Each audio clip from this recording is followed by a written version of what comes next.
The God in the Bible, Old Testament, is not the genuine greatest creator. Xiefeng. First of all, we have to admit that the Bible is the accomplishment of the Ephraim which loyally records the Jewish history, explains the relationship between the God, devil and human beings to the furthest degree, and gives the direction the human beings should take. The Bible, the Quran, the Buddhist scripture and the Tao Te Ching are the eternal and effective treasures and collections of human wisdom, teaching us how to behave and develop into the higher level of life space.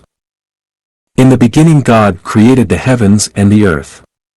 The first sentence in the Bible did tell the truth. But the things covered by the cassock may not be the holy things. And the people wearing the sacred cassock may not be the abbot. The problem with the Bible is that the God it introduces is not the genuine greatest creator. We have known that the greatest creator has the 8 features. The greatest creator is unique and exclusive, amorphous, neutral, mysterious, impartial, merciful, supremely powerful and intelligent. The wisdom of the greatest creator is revealed through its creation of universe order, designing of life program and knowing of the past and the future. Then, does the God in the Bible have the above-mentioned 8 features? Let's explain this with examples. The betrayal of Adam and Eve. According to the Genesis, Adam and Eve were instigated to eat the fruit on the wisdom tree forbidden by the God in the Bible. Because they have violated the order of the God in the Bible, they were repelled out of the Eden. It indicates that the God in the Bible is A. incompetent, B. improvident, and C. unjust. He is incompetent because he was a loser at the beginning. The first couple of human he created betrayed him. So can we still say it is supremely powerful? Can we still believe in a person who often loses? The great flood had killed most of the human beings. What happened to them afterwards? They still wouldn't listen to his words. The Moses 10 Commandments are actually the directives of the God in the Bible. Can you tell me how many of them are obeyed by the human being? Actually not even one. The God in the Bible seemed to know nothing about how to control the human beings. The only measure it takes is to voice warnings and threats against the human beings. Thousands of years has passed, the human beings remain the same. Is there no means to control the human beings? Or is there some other force constraining this Almighty God? If this is the case, is this God not sole or exclusive? For thousands of years, the human beings have been violating his order. What is he waiting for? The God in the Bible is improvident because he didn't know that Adam and Eve were going to betray him or the development trend of what he had created. Is this God, who is not able to predict the future or the past, still reliable? If the earth is going to get out of the solar system and this God knows nothing about it, how can he save the human beings? How can this God administer the deities, Buddha, celestial beings and devils when he found it difficult to control the human beings? How can he manage the spacious universe? The God in the Bible is unjust because it cannot tell wrong from the right and because it is unreasonable. Why would Adam and Eve betray the God in the Bible? There are 3 major reasons. First, the genetic structure of Adam and Eve had faults or was imperfect. The life created by this God was now its own constraint. This angered the God very much. It is just like the house built by an architect who put every efforts was fallen and hit his own feet. Is the house or the architect that should be blamed? The second reason they betrayed is that they were instigated and seduced by the snake. Adam and Eve are humans while behind the snake was the devil Satan. The energy and wisdom of human beings can't match those of the devil. This God didn't punish the devil Satan. Instead, it imposed inflictions on Adam and Eve and drove them out of Eden. Is it fair? If a rapist raped an 8-year-old girl, would it be fair to blame the girl for her sexual organ and weakness instead of bringing justice to the rapist? The third reason of betrayal, which is also the most important one, is the damned wisdom tree that can tell the good and evil. Who has planted it in the Eden and why? It's just like putting a poisonous sweet on the dinner table for the kids. Or it's like playing the porn video for the young girls while teaching them to retain their innocence. Would a moral person do such a thing? Isn't this person who planted the wisdom tree in the Eden has caused the betrayal of Adam and Eve? Besides, does this God, who had created Adam and Eve, has other measures to take rather than driving Adam and Eve out of the Eden? Is it fair not to give them a second chance simply because they have made only one mistake? Does one mistake justify their lifelong sins? Jesus came to the mortal world to atone for the human being's sins. According to the Bible, all the people have their original sin. Where does the original sin come from? Actually, they are inherited from Adam and Eve, the ancestors of human beings, whose sins were formed because they had eaten the fruit on the damned wisdom tree. When we are born, we have the original sin inherited from Adam and Eve. The cross on our back was much too heavy. According to this logic, the son of a thief is always a thief, the son of a criminal is always a criminal, and the son of an emperor is always an emperor. That's why in ancient China, in the feudal period in particular, if a man committed crime, all his family members would be sentenced to death, or, if a man attained the Tao, even his pets ascended to heaven. This also explains why the thrones can only be passed on to the next generations of royal families. This is because it complies with the logic in the Bible. If somebody has sins, the God in the Bible and the Satan signed first. Is it humanitarian to inflict on billions of humans throughout the history simply because of the wrongdoings of Adam and Eve? Why not executing Adam and Eve and creating a new pair of humans at the time? Is creating a new couple so difficult for the God in the Bible? All the people are born with sins. This is why each of us comes to the mortal world to endure the sufferings. But the sins are not inherited from our ancestors. They are made by our slaves in the previous cycle of life. If we don't have sins, we would all have become Buddha or celestial beings. 10 Plagues of Egypt. According to the Exodus, when Moses and Aaron, in the capacity of the God in the Bible, asked the Egyptian Pharaoh to let the Israelis leave Egypt, they were refused. Consequently, the God in the Bible imposed 10 plagues on Egypt. 1. Plague of blood. The water of the Nile will be changed into blood. The fish in the Nile will die, and the river will stink, the Egyptians will not be able to drink its water. 2. Plague of frogs. The Nile will teem with frogs. They will come up into your palace and your bedroom and onto your bed, into the houses of your officials and on your people, and into your ovens and kneading troughs. The frogs will go up on you and your people and all your officials. 3. Plague of lice. The dust of the ground became lice, lice came upon men and animals. All the dust throughout the land of Egypt became lice. 4. Plague of flies. The houses of the Egyptians will be full of flies, and even the ground where they are. 5. Livestock death. The 5th plague of Egypt was an epidemic disease which exterminated the Egyptian livestock, that is, horses, donkeys, camels, cattle, sheep and goats. 6. Plague of boils. The 6th plague of Egypt was skin. The skin was a kind of skin disease, usually translated as boils. 7. Plague of hail. The 7th plague of Egypt was a destructive storm. 8. Plague of locusts. Locusts will devour what little you have left after the hail, including every tree that is growing in your fields. 9. Plague of darkness. Total darkness covered all Egypt for 3 days. 10. Death of the firstborn. The 10th and final plague of Egypt was the death of all firstborn in Egypt. No one escaped, from the lowest servant to Pharaoh's own firstborn son, including firstborn of livestock. It is understandable that the God punished Egypt because Egyptian Pharaoh wouldn't obey his order. However, it was unreasonable and went too far to kill the firstborn of all humans and animals in Egypt. You can punish the Egyptian Pharaoh for his disobedience. Why inflicting on the common people?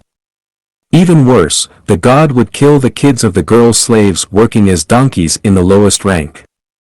Can we still say the God behaving like this merciful? It was behaving without humanitarianism, just like a devil. Even more abominable, the Pharaoh of Egypt wouldn't let the Israelis leave mainly because the God had hardened the Pharaoh's heart. Before the 10 plagues came, the God in the Bible had done something. According to 7:3 in the Exodus, Jehovah told Moses, "And I will harden Pharaoh's heart, and multiply my signs and my wonders in the land of Egypt." It means the God in the Bible had prepared a trap for the Egyptians, trying to find an excuse for the following plagues. In Exodus 8 verse 19, then the magicians said to Pharaoh, "This is the finger of God."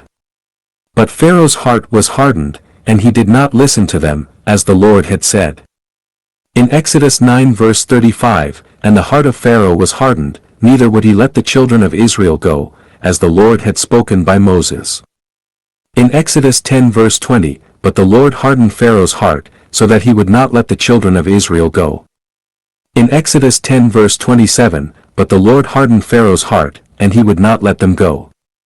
In Exodus 11 verse 10, and Moses and Aaron did all these wonders before Pharaoh, and the Lord hardened Pharaoh's heart, so that he would not let the children of Israel go out of his land. It was the God in the Bible who let the Israelis leave Egypt. But it was the same God who had hardened the Pharaoh's heart and sparked the conflict so that the Israelis couldn't leave Egypt easily. So what the God in the Bible was doing? It was encouraging the people to revolt while telling the authorities about the revolt and encouraging the government to oppress them mercilessly. Isn't such a person a schemer and two-faced? So is this the image of the greatest creator? The Israelis are the people of the covenant. The Bible has the Old Testament and the New Testament. The part telling what happened before Jesus was born was called the Old Testament, and the part telling things after Jesus was born was the New Testament. The Testament actually means agreement, covenant, and contract.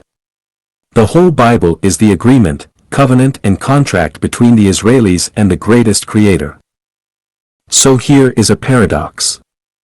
There are over 3,000 nations in the world, and why the God has established the Testament with the Israelis? Does this mean the other nations are not the subjects of the God? If they are, why has the God only established the Testament with the Israelis while neglecting all the other nations? If they are not, what's the origin of all the other nations? Are Adam and Eve only the ancestors of Israelis and not the other nations? The Israelis are created by the God. Does it mean the other nations are created by the devil? There are 1,656 years between the Genesis and the Great Flood. There are 857 years between the Great Flood and the Exodus. There are 396 years between the Exodus and the founding of the Israeli state. There are 510 years between the founding of the Israeli state and their captive to Babylon.